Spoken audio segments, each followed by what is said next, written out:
सुन्दरविग्रहमेघश्याम्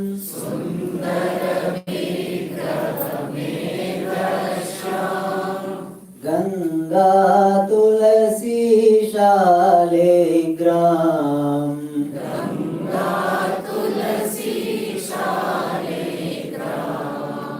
रघुपति राघव राजा राम पतित पावन सीताराम।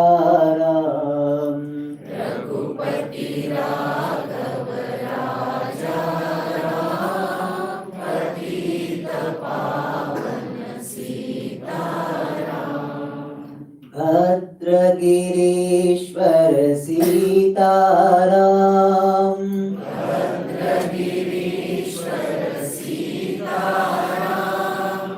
भद्रगिरीश्वर सीताराम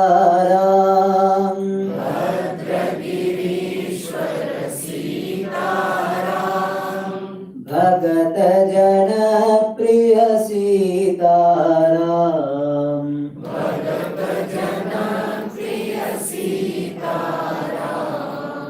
रघुपति राघव राजा राम पतित पावन सीताराम।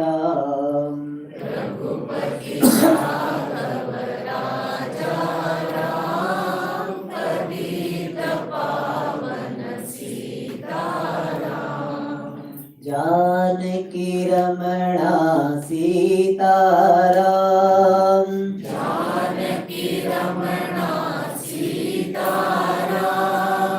जानकी रमणा सीताराम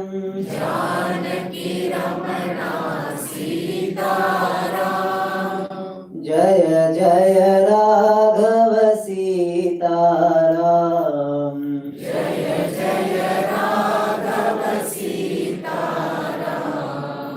रघुपति राघव राजा राम पतित पावन Sitaram.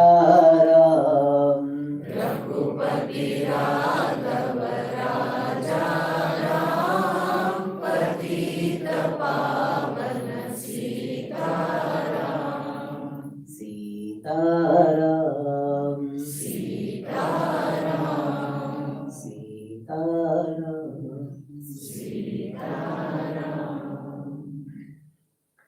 This bhajan is very popular in India, but you might have heard different version.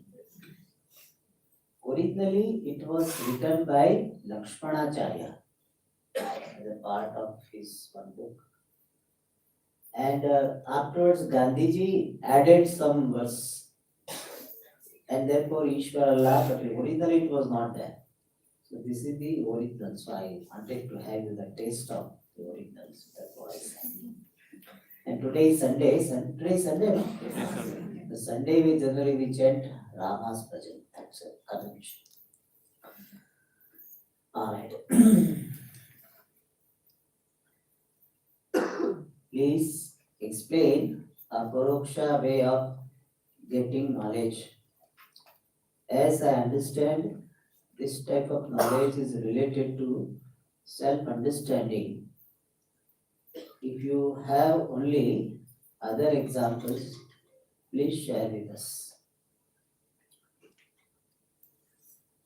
See, Atma is Aparoksha Swarupa. If you remember a little bit, we had seen about this three types of knowledge. Pratyaksha Jnanam, like you have knowledge of Ghata. Pratyaksha Jnanam, direct knowledge. Paroksha Jnanam, generally we give the example, seeing the smoke, you have the knowledge of fire. That knowledge of fire is Paroksha Jnana. And the knowledge about myself is Aparoksha Jnana. And therefore the knowledge of Atma is always Aparoksha. But I understand the questioner, and I would like to answer the not only question but questioner. So questioner wants to say that I want to appreciate this knowledge very intimately. It should not remain a theory or just a verbal information. Here so many informations about so many things, and this also is one more piece of information. And that I would not like to have. I want to see this as a very intimate fact. Like how I see myself to be a human being.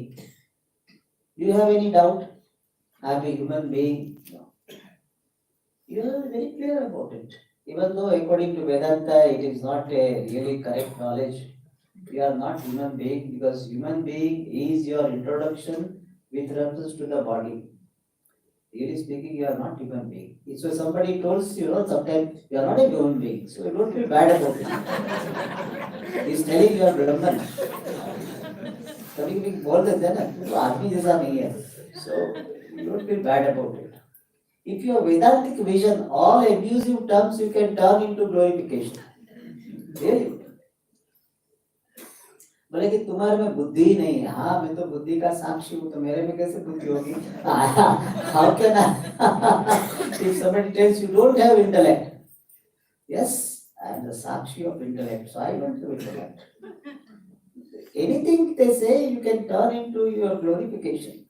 Anyway, apart from that, so when a person says, I want aparoksha dhanam, what he means is this knowledge, I want to see it without any doubt, without any vagueness, and without any habitual error. This knowledge should become a fact for me, and knowledge should produce the result for which it is designed. Knowledge is supposed to give me freedom, but Swamiji, after listening to your class and whatever you said, still I feel I am bound only. When I went there, my chappals, so I did not find. I was so anxious. Somebody took away my chappal. Even though old, but still, I keep old chappal only when I come to Rishikesh. So, Swamiji, still body is there. And therefore, person wants to say that how I can get aparoksha dhanam. For aparoksha dhanam, you need to have enough vairagyam, dispassion for everything, enough mastery over the mind, enough ability to focus, and whatever vagueness is there in your understanding, you need to get rid of by repeated shravanam, listening to the teacher, deliberation on it, mananam, and finally to remove all habitual error of taking yourself to this body mind sense complex, nididhyasana. So by shravana, repeated shravana, manana, and nididhyasanam, depending upon your requirement, you can make this knowledge aparoksha for you. The content of knowledge will not change. Content will be the same. I am Brahma. In that it is not going to be like from I am Brahma, I become a Brahma. Not like that. Don't think that after full realization, I will become Brahma, then I will become Brahma. Then Brahma or something. There is no such thing. Content will be the same, but the clarity and the intimacy, what you feel true and will close to your heart. Now, how you are feeling about yourself as a man, as a woman, as Indian, foreigner, whatever identity you have, intimately you feel. With same intimacy, you will appreciate this when all these sadhanas, necessary sadhanas are done. According to our Shastra, you can get this knowledge when you listen to it first time, aparoksha gnana. But there will be some obstacles, pratibandhaka they call it. And those obstacles are removed by these different sadhanas. And first of all, you need to have the sense of possibility that this aparoksha dhanam is possible for me. And I would like to have aparoksha dhanam. And whatever is required to sacrifice for that aparoksha dhanam, I am ready. These three conditions need to be fulfilled. What? First is, it is possible. Aparoksha gnanam is possible for me. Aparoksha here, what we mean is dhrada aparoksha, pratibandha rahita aparoksha, means obstacle free direct knowledge is possible for me. I would like to have. And no price is big price for this. And people, the responsible think is, oh, यहाँ तो इडली नहीं मिलता है नाश्ते में तो क्या रहना, so leave it. Means if they don't get idli in the ashram, they leave the ashram. Or here Swamiji that they don't give AC in our room. I don't like it. So for them, aparoksha dhanam not possible. The people who are ready to leave everything, that readiness is there to give up everything, then this Brahma Dhanam is possible. People are not ready to sacrifice small things. डर लगता है, if we surrender to some Swami, that they will exploit us. So fear is there. When you are ready to sacrifice anything required, it's not that everything you have to give, but I am ready to sacrifice anything. For me, moksha is more, what is called, more valuable than anything I have. That type of commitment has to be there. Then moksha is, this aparoksha dhanam is possible. It is not an academic exercise. It is to be seen as intimately as I see myself to be a man, woman, human being, etc. Yes. This sense of I am, is that not a aparoksha? I am? You know, the sense of being, the sense of I am. Would that not be aparoksha? Yes. I am is always aparoksha. Yeah. I am witness also is aparoksha. But even though content-wise it is aparoksha, but the intimacy-wise, it is like a I am Sakshi. That is a one view of looking at me. It is one of the views. I can be looked upon as a man, I can be looked upon as Indian, and I can be looked upon as Sakshi also. So it is not that. Fundamentally, I am Sakshi, that is my true identity, and all others are superimposed, all this relative identity.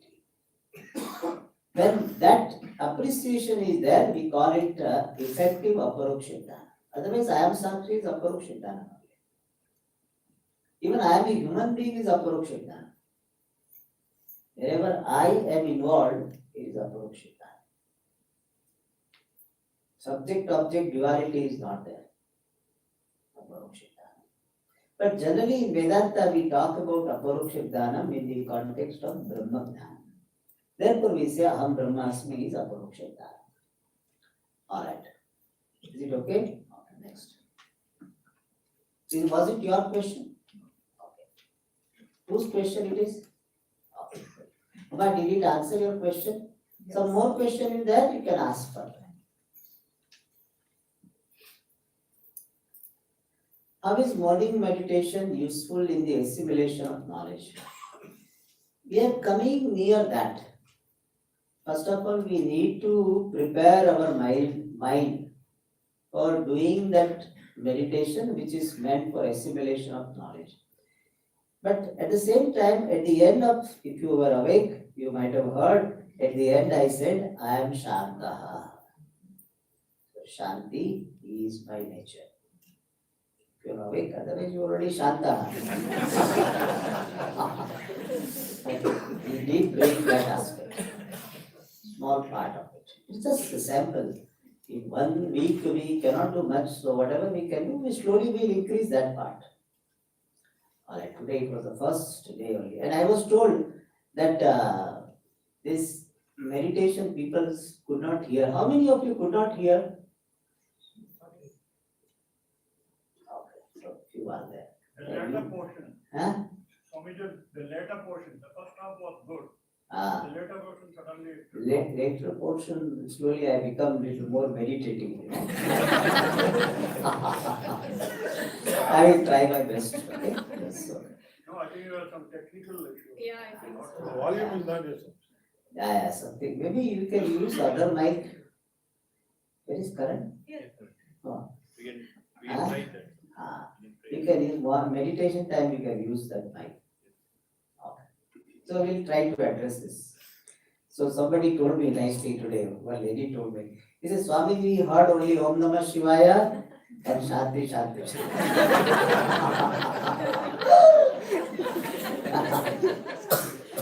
That's a good.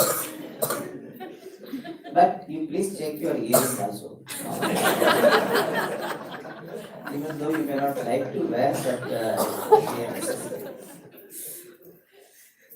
Generally, people don't admit so fast that they need, some audio test. So please do it. I did it and it worked for me to some extent. Yeah. Is it same as Saguna Brahma Upasana Yoga to be done with Karma Yoga?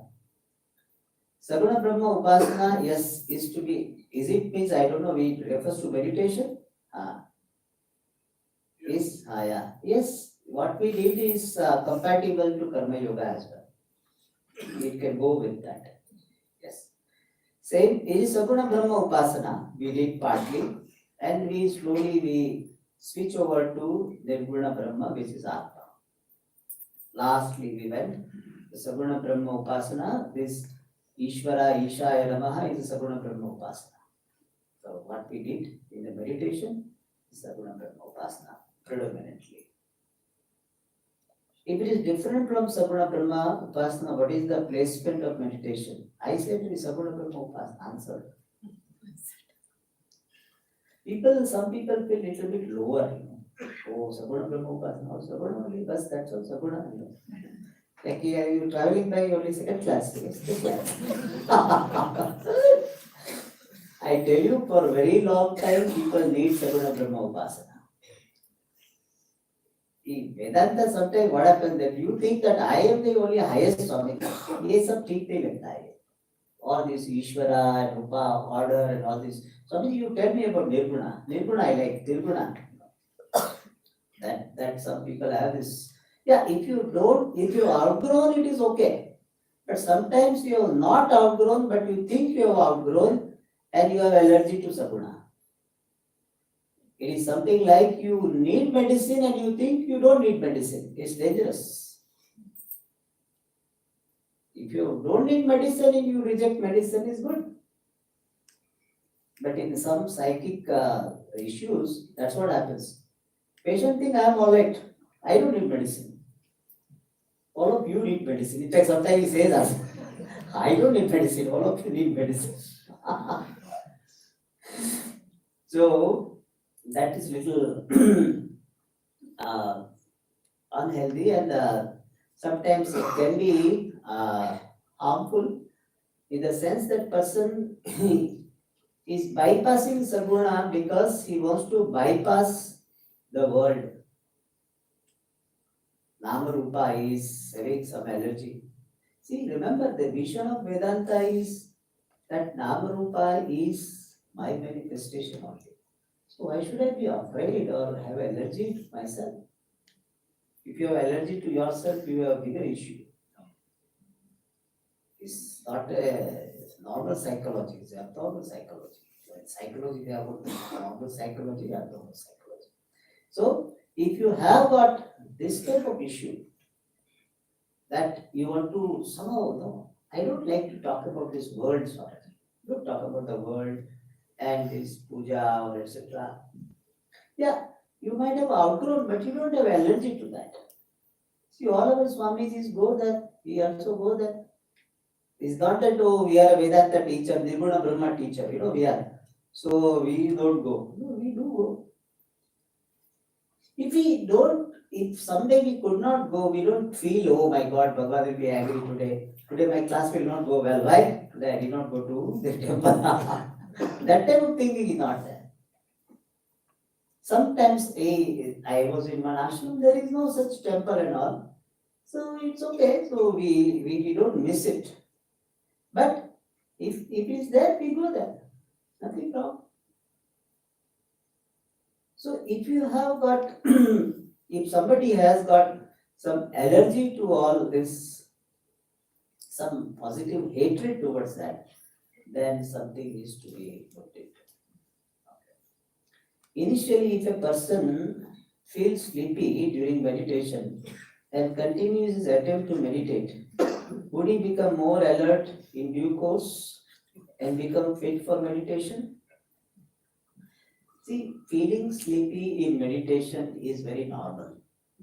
So if you feel sleepy, don't think you are not a good sadhaka or something. Don't feel that.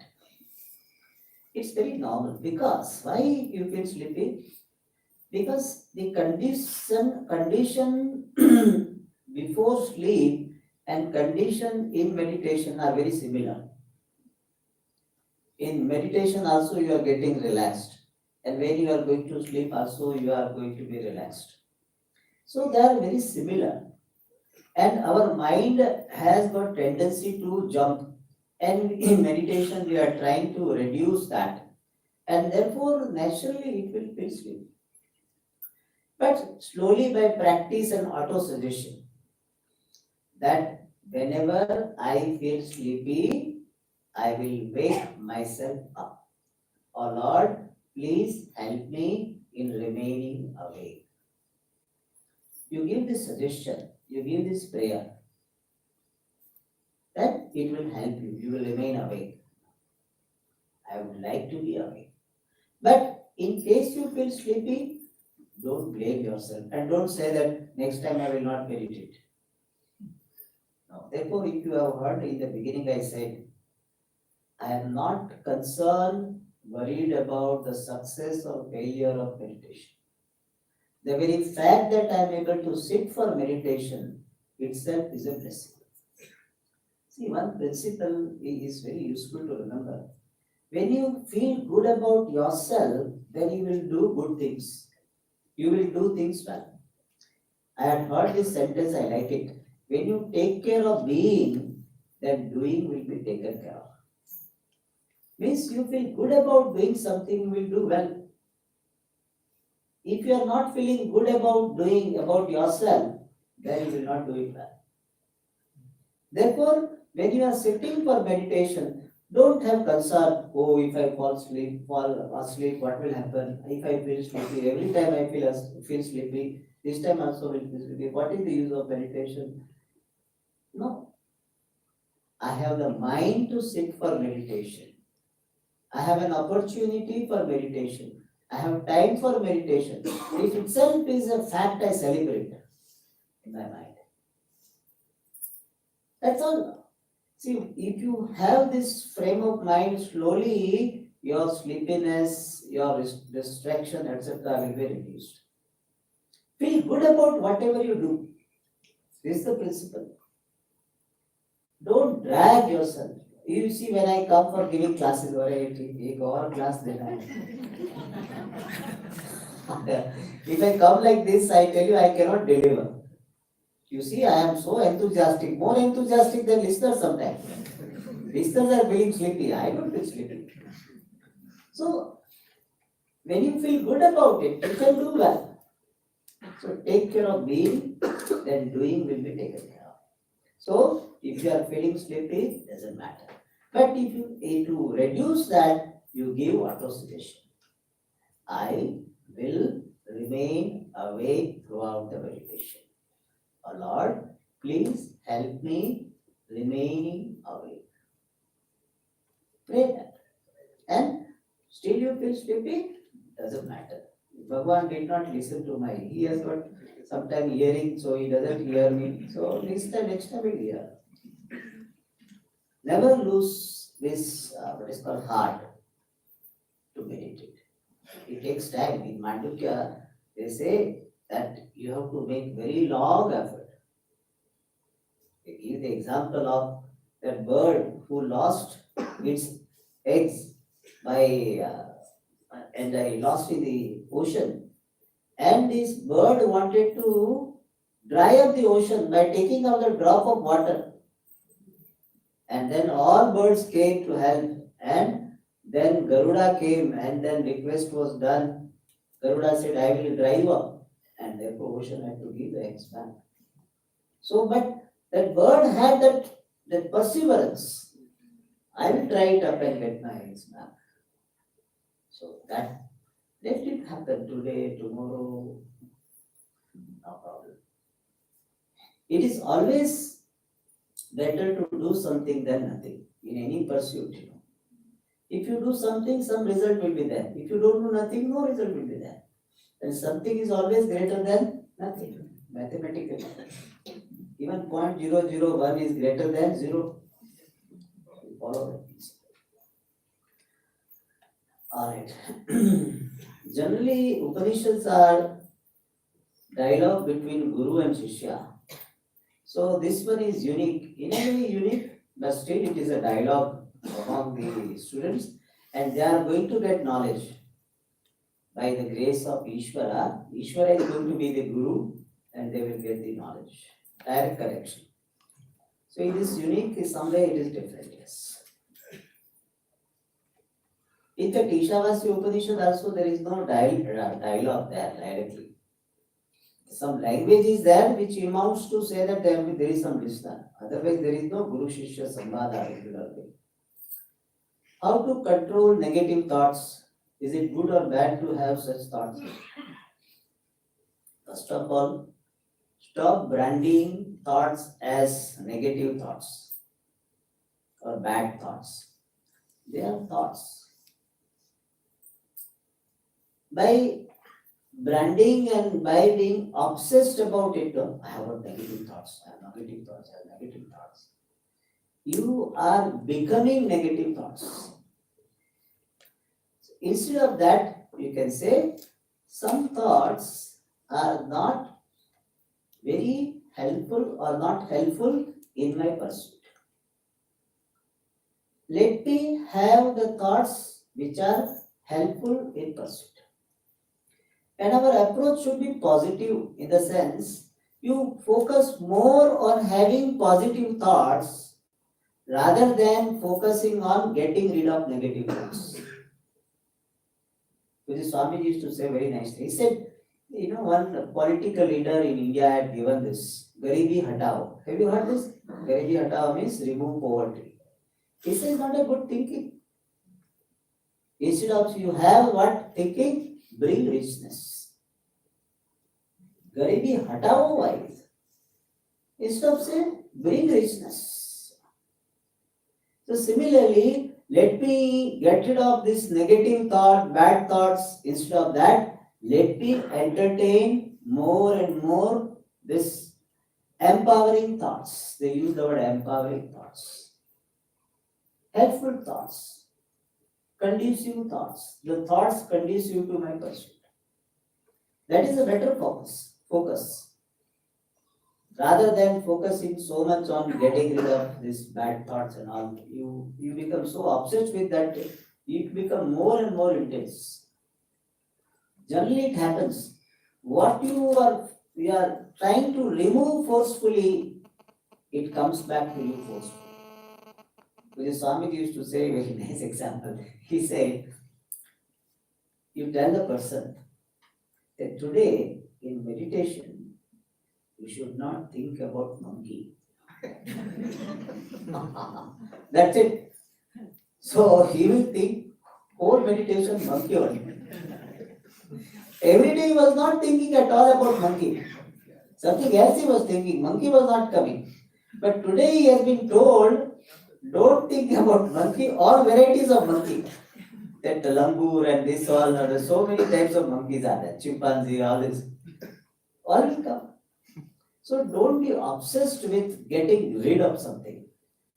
Instead of that, focus on bringing this empowering thoughts, conducive thoughts. Swamiji, Ah, regarding this negative thoughts, is it okay? Offer it to the God and say, I'm sorry, I'm not able to get over it. So I offer it to you, kindly help me. Is it yeah, okay? that also is one approach, but rather than already when thoughts have happened, you can do that. What already thoughts, so-called negative thoughts have happened, then you offer it to God. That is okay. But don't focus more on getting rid of negative thoughts. You from that thought, you said, I am offering it to God, and oh Lord, help me to entertain the thoughts which are more noble, which are more conducive to my pursuit. You direct your mind to that, to have these thoughts which are empowering, thoughts which are conducive. And for whatever has happened, those thoughts, you can offer it also. That also is a good thing. Hmm? But don't say that, oh, let all things, again I will offer it. For offering, don't entertain those thoughts, okay? Because today I not offered any thoughts, such thoughts. So let me have, no, not that. If that happen, you offer. But focus more on entertaining this conducive thoughts. And for that, one good idea is try to have the habit of doing japa. Try to by heart some stotras. So you keep on chanting those stotras, keep on chanting these mantras, then those thoughts will have less scope. So love for chanting the mantras, love for chanting bhajans is very good. Just learn. You sing, even though nobody likes to hear you, so you sing. Yeah, slowly you sing. It really helps. Ishvara, who is the creator, is the same as Rama and Krishna. And if we consider ourselves as Brahman, then we are also creator. See, this creatorship is associated. We are going to study in the third mantra of this Upanishad. Creatorship is there in Brahman because of Maya Upadhi. That idea will come. We have not talked about Upadhi because it is a little complicated, so I want to make it as simple. So, because of Maya Upadhi, Brahman gets this status of creator.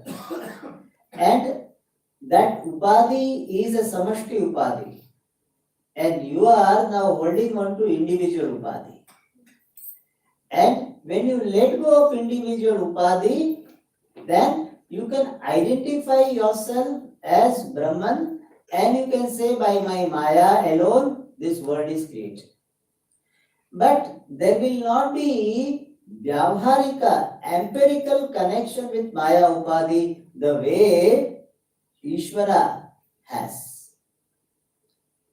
But from the Paramarthic standpoint, you alone are Ishvara. You are Brahman, which is appearing as or manifesting as Ishvara. But you say that, okay, I will create this world, I will stop this world. Because I am creator, no? So I feel like I want to stop this world. Because I am the Srushti Sthiti Laya Karta, so you cannot stop this world as an individual. Otherwise, people will do that. This topic is discussed in Brahma Sutra. So, Vyavharika Drishtya, empirically, you cannot do what Ishvara with Maya Upadhi does. But you appreciate yourself to be Brahman who alone is there in the form of Ishvara. So it is not that empirically, physically you start creating the world. As with his individual Upadhi you cannot do. And it is nice that you don't do it. Because imagine you have the power of creating this world, and all of a sudden you feel like stopping. So it will be erratic. So that part, that power is not given empirically. But when you understand Brahman as it is, you will not have any fascination to become Ishvara. Because when you have understood that this world is my appearance only, whether it appears or it disappears or it is sustained, it doesn't matter. पाप में झूठ है क्या सच है क्या? So what is that? It is like dream world, so it appears, this doesn't appear, it doesn't matter. So your craze will go away. As long as there is a craze to become Ishvara, as a creator, you are holding on to this individual upadhi. And with individual upadhi, you cannot become empirically Ishvara. Yes. Why Ishvara made the samsara purpose if it is all full of suffering? See, one thing is that it is not you are suffering and Ishvara is enjoying that. How nicely you are suffering. Ishvara alone is available as you. And so it is not that Ishvara made this world to make you suffer. When you are seeing this world as creation and yourself as a creature, you are a jiva. You are identifying yourself as jiva. And why this world was created for jiva? Because jiva had some punya and papa to be exhausted. And also you had some desires. And therefore Ishvara created this world. So why is Ishvara created this world? Answer is because you wanted some experiences and you had the currency to get the experiences. Punya Papa currency you have and desire also you have, therefore this world is made. It is you have ordered. But sometimes what happens in hotel, it happens. Menu you see some new item, fancy item. Navaratna Korma, something. Something great will come. When you order and after it comes, you may not like it. So similarly, you have ordered this world, really speaking. Through your karma, you have ordered this world. But when it comes, you don't like it. That's what Bhagavan can do. Bhagavan has already brought what you have ordered. Alright. By only understanding the Shastras, can we attain moksha? See, this question comes because we have not understood what is moksha. We have not fully understood. If we understand what is moksha, and for that we have understood what is bondage, then by study of Shastra and whatever needs to be done to make your understanding effective, you do it. And then definitely moksha is there. Because moksha is not some destination you are reaching in time as a new entity. Moksha is not somewhere hanging, you have to go travel and reach there. Right now you are free. It is just a matter of owning up. That's it. We are not making you free. That is why even if you have a fight with Guru, Guru cannot take away moksha back. Okay, mera moksha vapas de do. Why? Because you are free. Guru cannot take away moksha. You are free right now. Guru cannot change. If you don't serve me properly, if you don't deal with me properly, I will not let you be free. Guru cannot do this.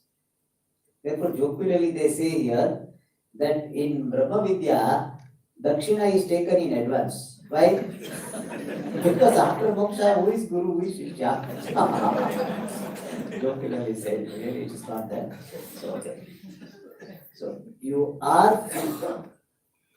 Right now, Guru is not really giving you moksha. Shastra is not giving you moksha. You are free here and now. Cash transaction. Here and now. There is no, it's not credit ka maal hai. Cash right now, you are free. But lagta nahi something. That's why you study Shastra. So that you will see that it is a fact. Moksha is to be seen as a fact about myself. Moksha is not some happening. Moksha is a truth, is a fact about myself. I have to own up that fact, that's all. Just owning up. And therefore, by studying of Shastra or by doing meditation, whatever is required, you do it so that you see this fact. I don't have to become free, I am free here now. Something I don't believe that, okay, so that's why we study Shastra. And not only study Shastra, what all preparations required, that also. I have not talked about preparation, so I will talk about it, that also. Swamiji, Ah, in the same context, can you please explain? मनयो मनुष्याणां कारणं मोक्षयो. yes. Means, since I think I am bound, I am bound. If I stop thinking that I am bound, I let go of thinking, I am ever free. Bondage is notional, not rational, notional. Freedom is a fact, bondage is notional. You believe yourself to be bound, you are bound. It is Swamiji used to tell this story of that time, but I will still tell that in one ashram there are so many cows, and every cow will have one rope, and that rope will be tied to the peg, that wooden peg. And one day, this peg was not there, and something it was removed, and therefore this Shisha was afraid. He said, "What will happen?" And so he said, Guru said, doesn't matter. When cow comes, you just feign it. You behave as if you are tied. Cow will not go away. There was no really wooden peg. There is nothing to tie to. But he says you act like this. And cow saw it. Cow thought it is bound only, it remained there. Morning, Shisha thought cow is not tied, no? So therefore he tries to drive the cow, cow doesn't move. Then Shisha thought that Guru had done some magic. Therefore, because of his magic, cow is remaining there.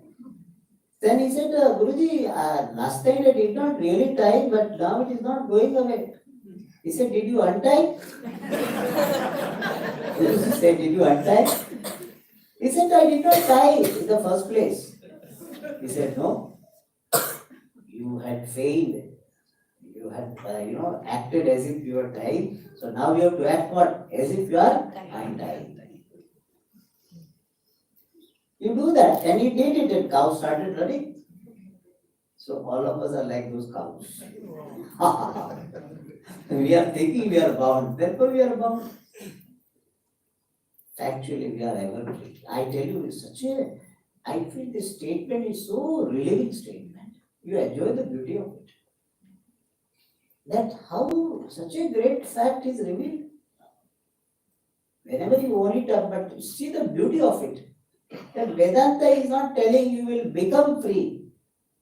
You are free. Even night, 12 o'clock, 1 o'clock, you own it up. That onwards, you own up freedom. You are free. Yes. But moksha is related to no rebirth. Yes, that also is that no rebirth. But how can I be free and then no, I have a birth now. Huh? I have a birth. Because you thought you are bound. As long as you think you are bound, you will have birth. Moment you stop thinking, you are free from the next birth. This birth will continue because of prarabdha. You have to own it up. It's be a fact. Not only 1 minute I say I am free, but next minute say I have to do some punya karma, so next janma I have become, Raja, king.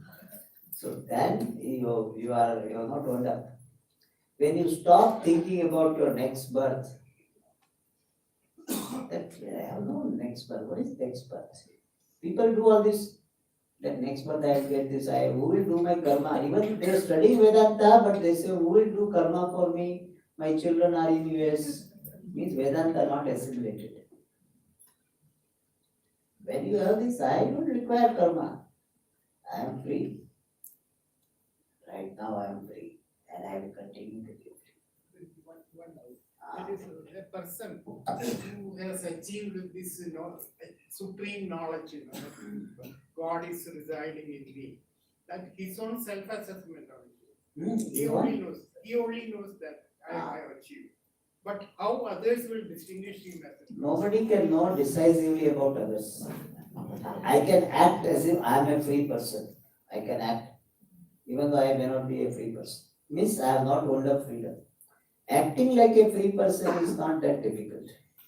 To be really free, owning up freedom, it requires a lot of preparation and a lot of study, etc., whatever it takes. You only know. Yes. It is in Shastra, it is called Swasamvedya. Swasamvedya. In fact, many things are Swasamvedya. How you really feel love for the person, can anybody know it exactly? Cannot. That's why there is a problem. Some person thinks you don't love me. You really love, but that person doesn't get convinced because of his own psychological problem. तो उनको बोलना पड़ता है कि अब तो हनुमान जी तो है नहीं कि छाती खोल के In English, I will tell you that Hanumanji, have you heard the name? Hanumanji Anjaneya. So he broke open his chest and showed that there is Rama. So we say that I am not Hanumanji. If I break open, I don't know I will be alive. So there is a statue we showed. yes, correct. I have taken a photo of that. Yes. So it is an issue. So many things Swasamvedya, but this is definitely Swasamvedya means you know it,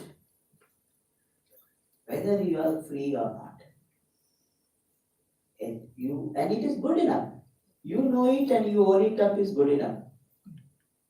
If you are looking for some certificate, people should tell that, oh, you are a free person, my namaskara to you. You are Jivan Mukta, I will write your name, I will write an article about it. If you have that desire, you are not a free person. As long as you have a desire to be known as a free person, you are not a free person. Yes. If that is not there, I enjoy it. When you are enjoying the fragrance of the flower, do you want somebody to take your picture for that? Just enjoy. You enjoy your freedom. Okay. So we'll see more questions. The last question here. As an enlightened person, are you happy 24 by 7? I am an enlightened person is your belief.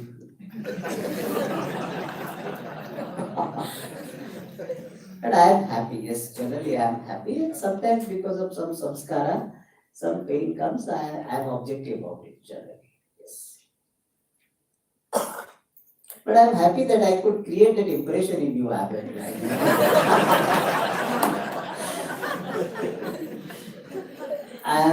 If I am the consciousness in the experiencer, then how can I not affected by the suffering in experiencer? Because the nature of consciousness is asangaha. Asangaha means unaffected. Why is it so? Because consciousness belongs to the ultimate reality, Paramarthika Satta.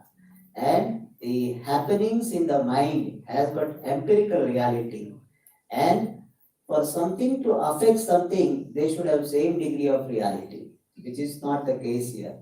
And therefore, I consciousness am never affected by any suffering.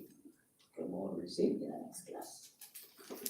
And before that, yesterday, I had talked about, somebody had asked me about the gradation of Ananda, and I had explained about it.